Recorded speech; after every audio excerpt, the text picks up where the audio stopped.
Good evening, everyone. It's my pleasure to welcome you to this exclusive IBT Thought Leadership session with Dr. Arpita Mukherjee, who is professor at ICRIER.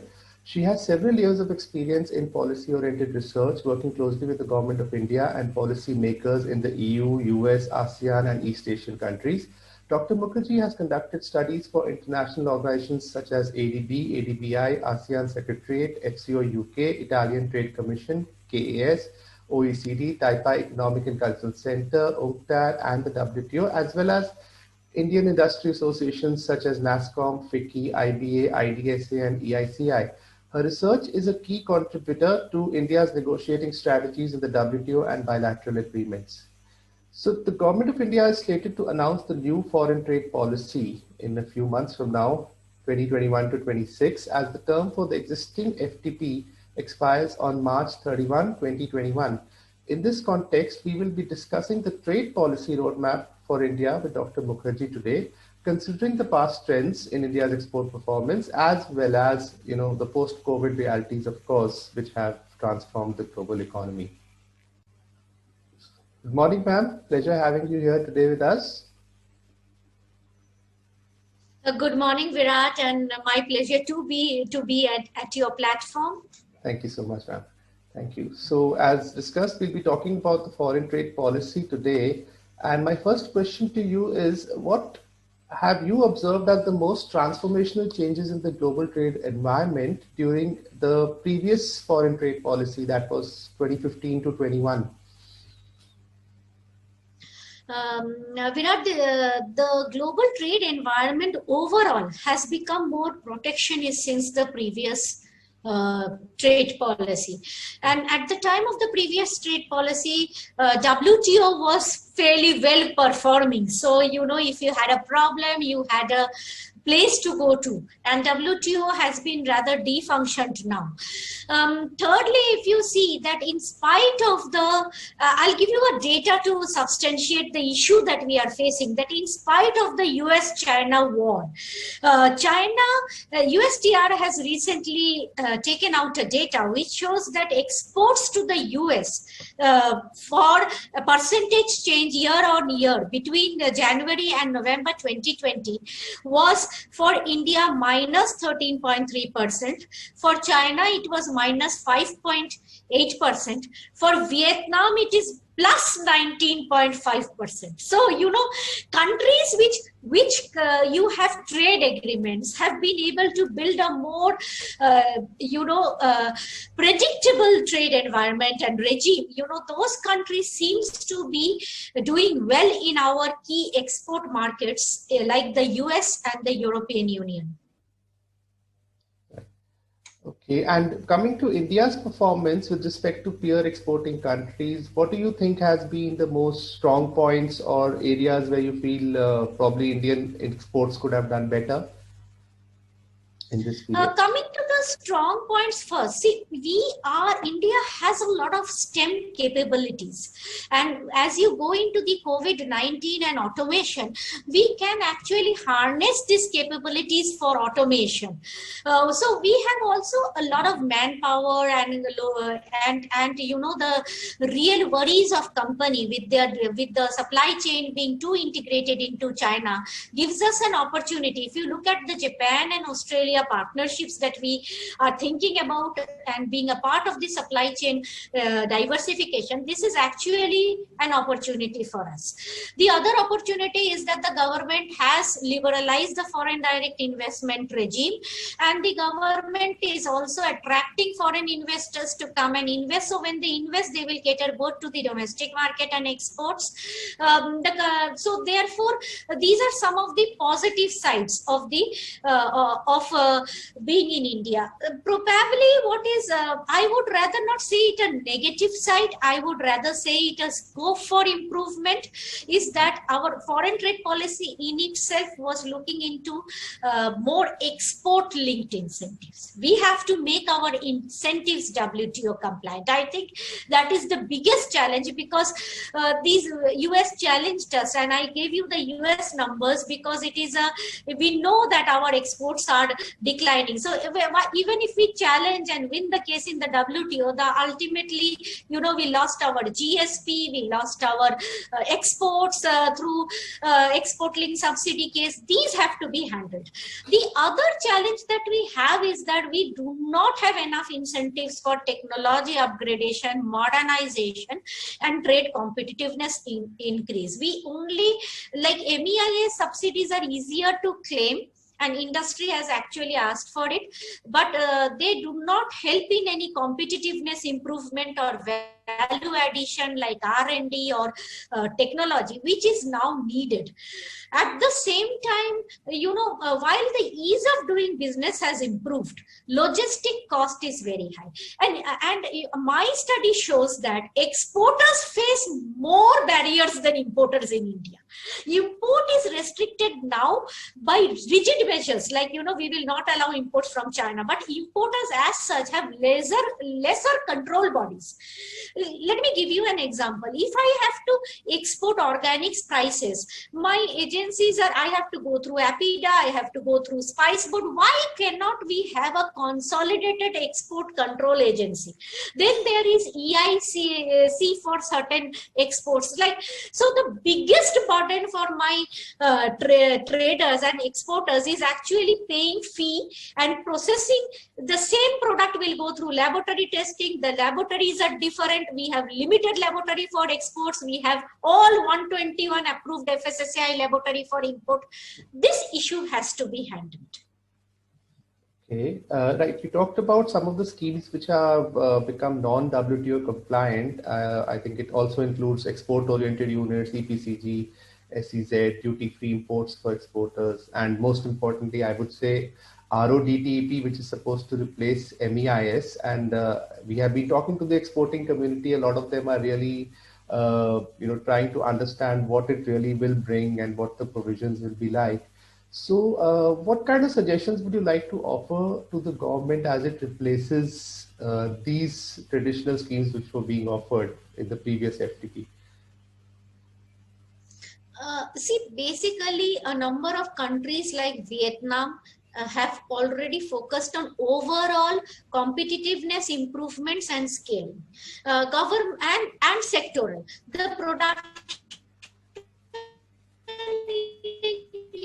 incentive scheme, see our and it looks into 10 sectors, huh? So that is a good step, but it is only for the larger players.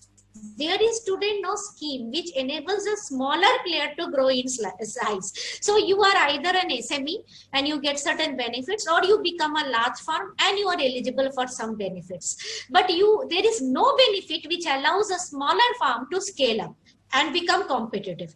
So therefore, that is something which is more needed. Now, Virat, I would also say that, you know, the incentives need not be given under a foreign trade policy. I will explain to you why.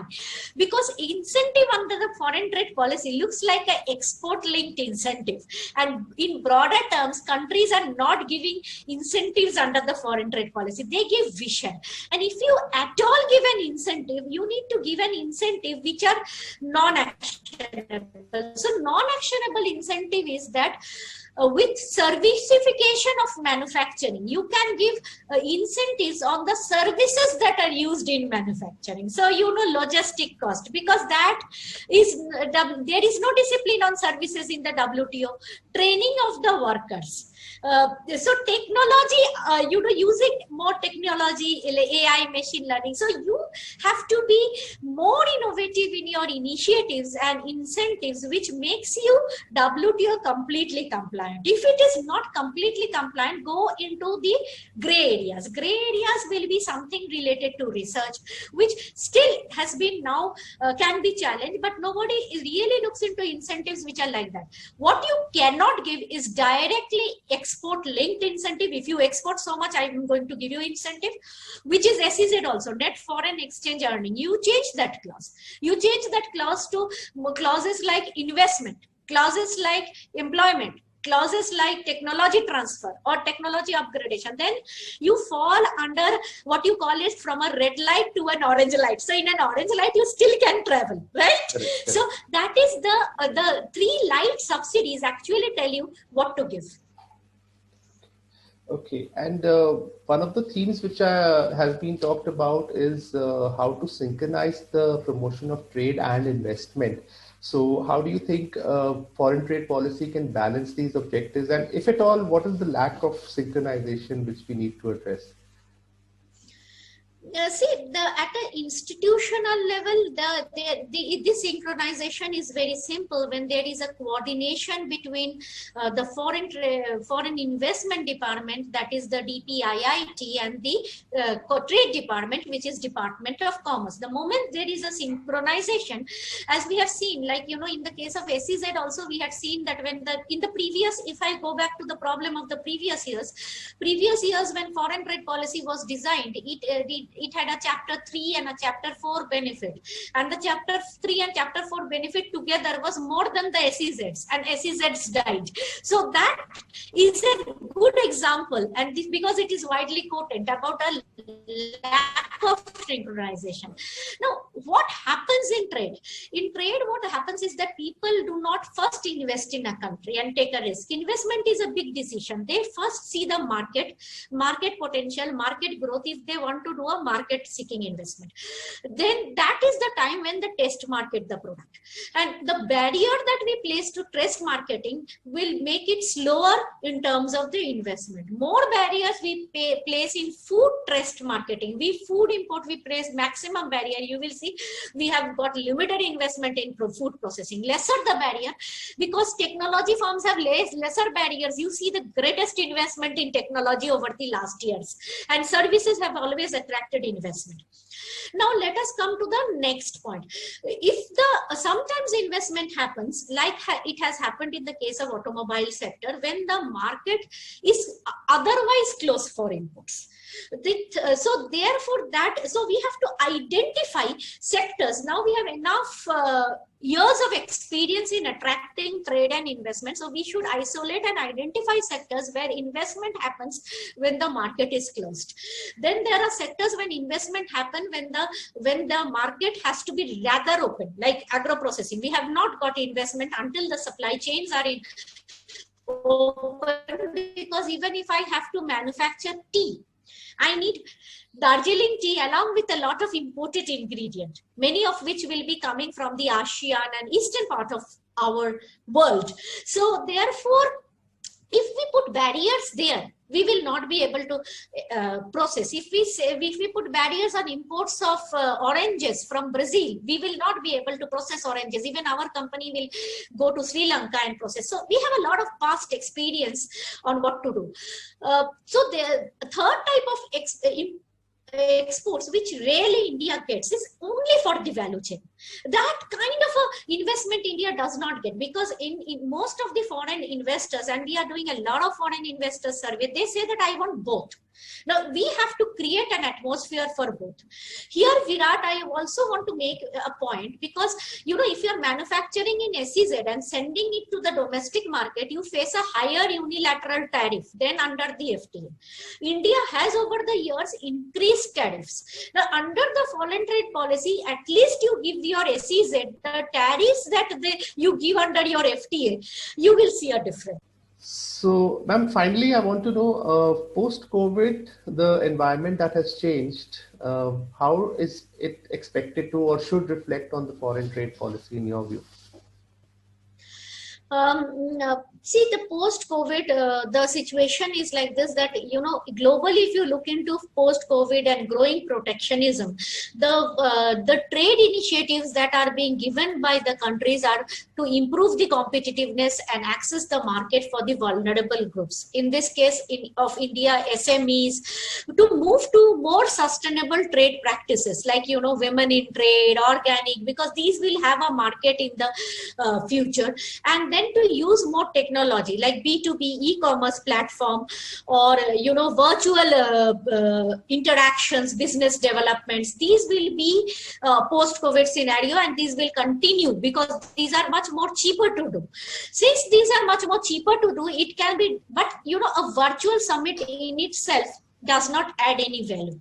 because your physical interaction is much more valuable. The virtual summit adds value when you associate it with certain amount of, other things like go-to-market strategy reports. So basically, what support you need to go from physical to virtual market access initiative, because one of the biggest thing that the foreign trade can do and foreign trade policy of other countries do is to help companies to gain competitiveness and develop markets. So, market knowledge, how do I go and explore? How do I strengthen? Why? So what we need is a 3-step process. Why are we not able to meet competition in key markets like the European Union and the US? We need to do a lot of investigation into that. And if foreign trade policy can help us to understand not only why are we not doing well, the number shows we are not doing well, but how we can do well is the most important thing that we need to find out. What needs to be done, what other countries are doing, what we can do. So that part is something that the foreign trade policy actually in the past has been very successful when they actually look into those initiatives as a part of market access initiative. The second thing is exploring new markets. So now you have markets in Africa, markets in Latin America. How do we go there? What should be my route? Should I partner with the large farms? So these are the kind of things. And accordingly, initially, I think the first 1 year of the new foreign trade policy, if it can actually find out how and we can do certain things, I think the next steps will be very easy, because the next step will be a layout of a roadmap of what we are going to do in the next 2 years, where we can actually increase our markets, and the third and fourth year should be actually benefiting from the last 2 years. So foreign trade policy itself should have a roadmap, which is the first year of identifying most of the issues we know, but how to solve the issue is the most important thing that they need to identify, solving, then focus the next set of the foreign trade policy upgrades into solving the issues. And I think if that is done, wherever that has been done in the past, it has been very successful.